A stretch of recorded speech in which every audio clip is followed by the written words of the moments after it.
around you.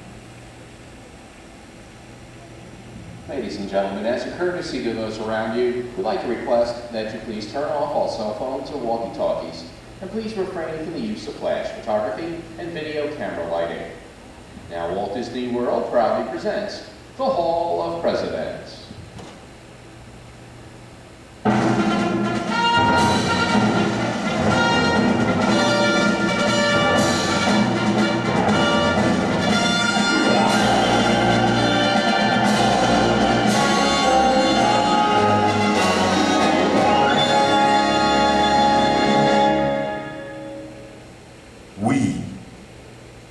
We the people.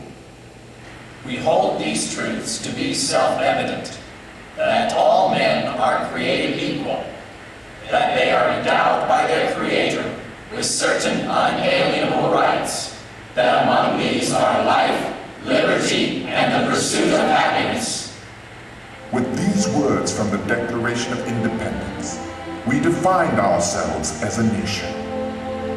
These few words embody the American dream.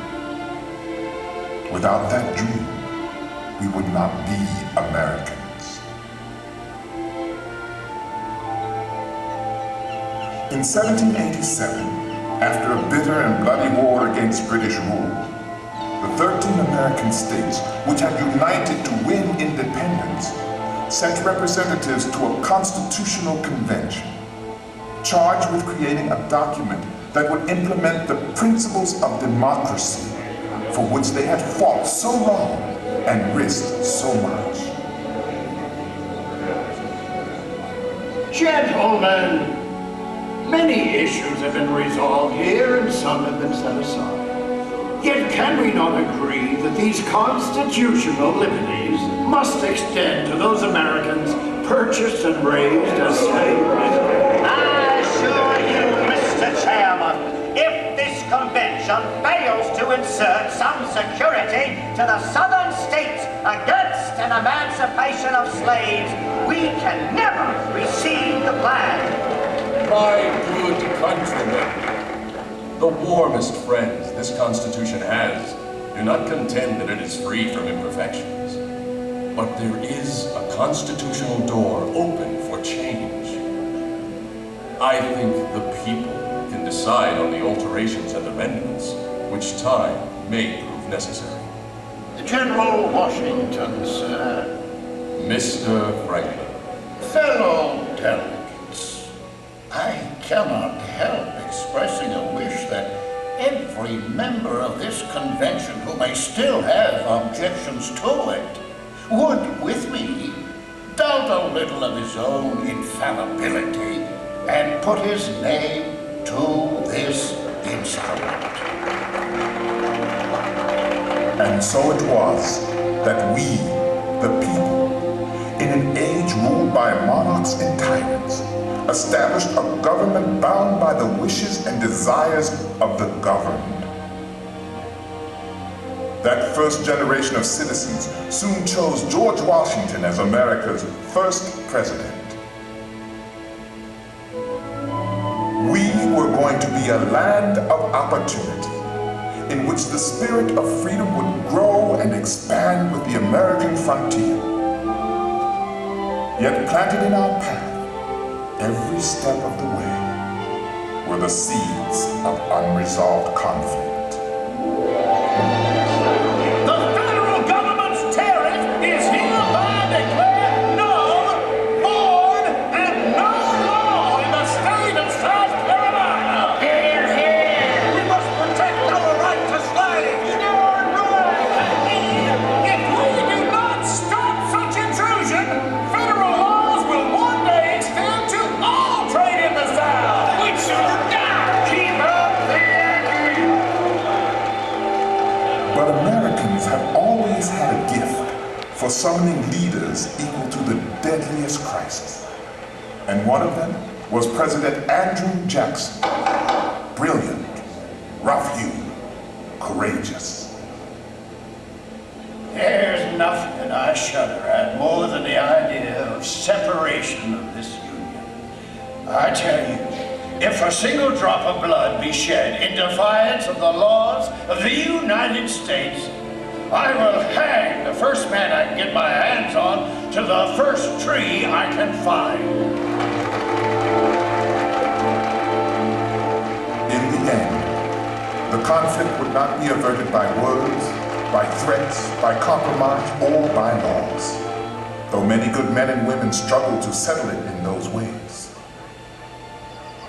One of them was a humble, plain-spoken citizen, a self-taught lawyer named Abraham Lincoln.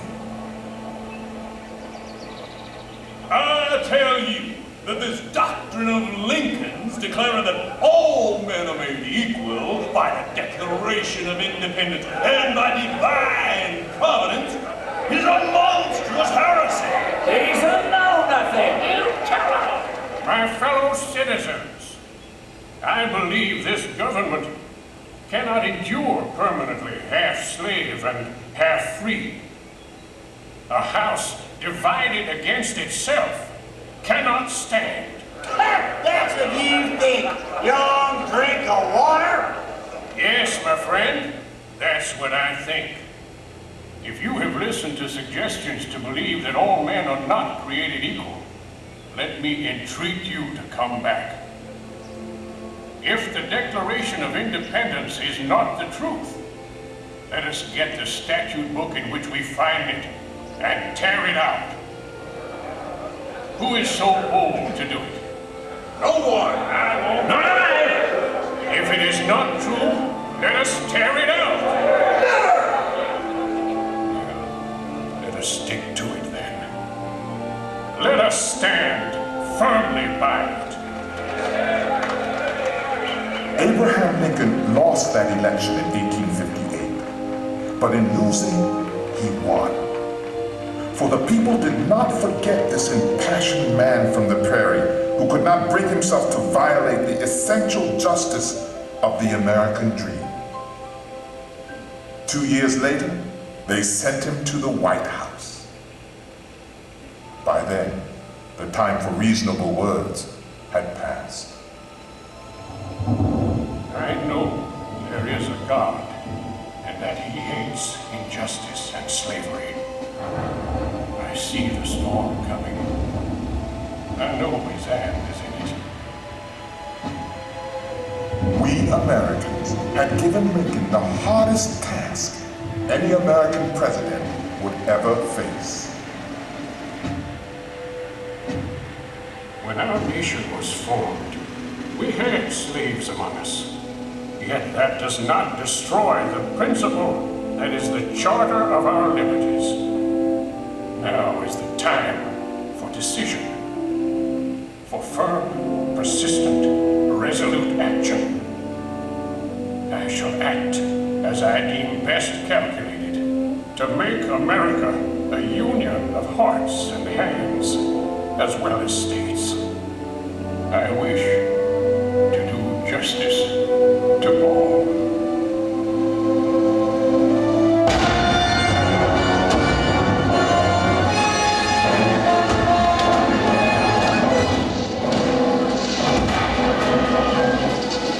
So the blood of Americans was shed in a great civil war. And when it was over, the nation had been preserved and the institution of slavery was gone forever. But the prejudice and injustice it left in its wake would test every generation of Americans down to our own. Still, the dream endured. As the frontiers of America pushed on to the Pacific Ocean and beyond, as waves of immigrants swelled our population, new voices would rise to insist again and again that we the people must mean all the people. Freedom is a land without boundaries. The work of America will never be done. Each new generation will be asked to discover the part it must play. And each new generation will leave unfinished tasks for the generations that follow.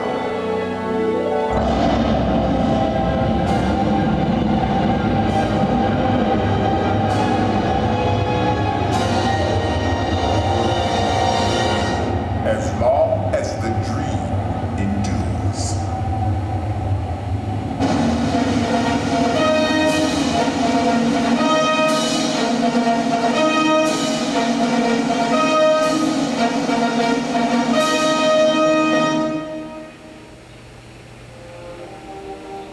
In this Hall of Presidents, we look upon a mirror of ourselves, the leaders we have chosen to safeguard our rights and our ideals, to imagine the future and to embrace its challenges.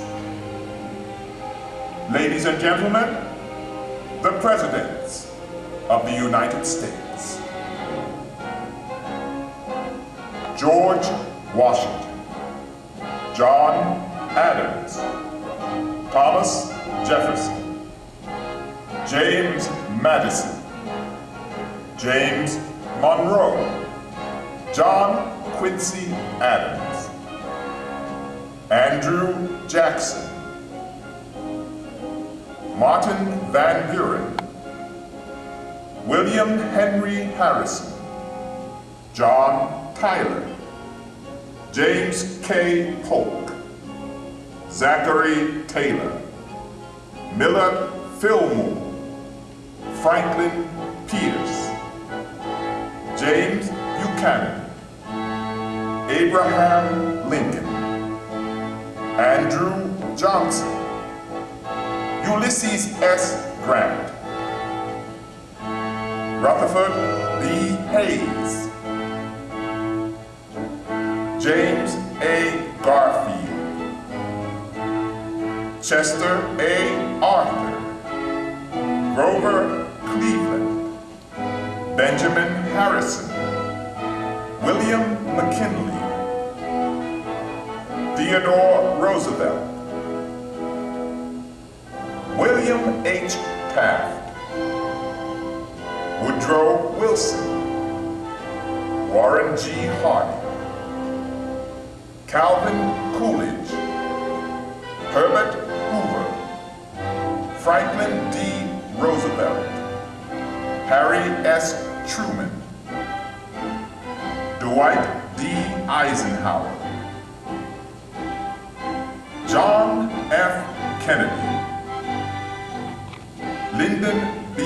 Johnson, Richard M. Nixon, Gerald R. Ford, Jimmy Carter, Ronald Reagan, George Bush, Bill Clinton,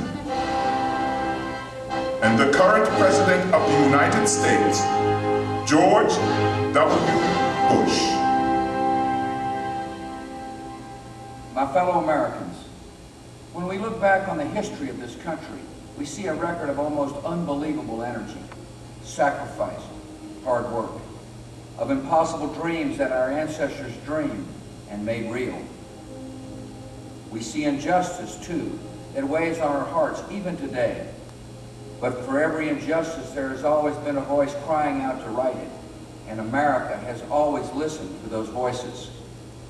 We are listening today. And perhaps it falls to us, to this first generation of the 21st century Americans, to say once and for all that no child, no race, no creed, no ethnic community will ever again be left out of the American dream. Through education, through the opportunity to work, and to enjoy the fruits of that work, we can open every closed door, expand the horizons of all Americans. Again and again, we return to the same simple principles: freedom, equality, the freedom to create, to prosper, to dream, equality before the law, in the workplace, in the chance for a better life. And each time, in the process, America grows stronger. The beacon of democracy grows brighter. The world looks in new astonishment at what free people can do. We, the people, are just getting started. If the experience of these extraordinary men adds up to any one thing, it is this. To be true to the American dream, one must have the wisdom to remember and the courage to change. In honoring these men, protectors of our heritage, servants of our dream, guides to the future we face together, we honor the enduring meaning of America. We the people, hear in their voices the voice of our own hearts. President Abraham Lincoln. My fellow countrymen, I have often inquired of myself what great principle or idea it was that kept this Confederacy so long together. It was that all should have an equal chance, that all are created equal. This is the sentiment embodied in the Declaration of Independence. Most governments have been based on the denial of rights. Ours began by affirming our rights. Let us turn this government into the channel in which the framers of the Constitution originally placed it. If we cannot give freedom to every creature, let us do nothing that will impose upon another creature. True democracy makes no inquiry about the color of the skin or place of birth or any other circumstance or condition. We propose to give all a chance. We expect the weak to grow stronger, the ignorant wiser, and all better and happier together. Let it be as nearly reached as we can. For the struggle of today is not altogether for today. It is for the vast future also. So may our children and our children's children, for 1,000 generations, rejoice under those glorious institutions bequeathed us by Washington, and continue to enjoy the benefits conferred upon us by a united country.